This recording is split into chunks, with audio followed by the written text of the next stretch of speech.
হরে কৃষ্ণ সুধী গৌর ভক্তবৃন্দ, আগামী 16ই আগস্ট শনিবার আসতে চলেছে শ্রী কৃষ্ণের মহা জন্মাষ্টমী মহোৎসব।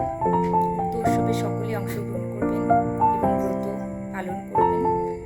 এই ব্রত পালনে সর্বপাপ থেকে মুক্তি লাভ করা যায় এবং ভবিষ্যৎ পুরাণে ভগবান শ্রীকৃষ্ণ নিজেই উল্লেখ করেছেন যে এই ব্রত পালন করলে সমস্ত পাপ থেকে মুক্তি লাভ করা যায় এবং সর্বসিদ্ধি লাভ করা যায়, এবং যে এই ব্রত পালন করবে তার উত্তরপুরুষ ও পূর্বপুরুষ সকলেই সমস্ত পাপ থেকে মুক্তি লাভ করতে পারবে।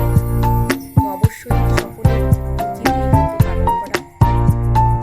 এই ব্রতের উপবাস রয়েছে মধ্যরাত্রি পর্যন্ত ও মধ্যরাত্রিতে শ্রীকৃষ্ণের বিশেষ অভিষেক মহোৎসব অনুষ্ঠিত হবে এবং পালন রয়েছে পরদিন সূর্যোদয়ের পর থেকে। সকলে সূর্যোদয়ের পর অন্নবারণ রুটি প্রসাদ গ্রহণ করবেন, পালন করবেন।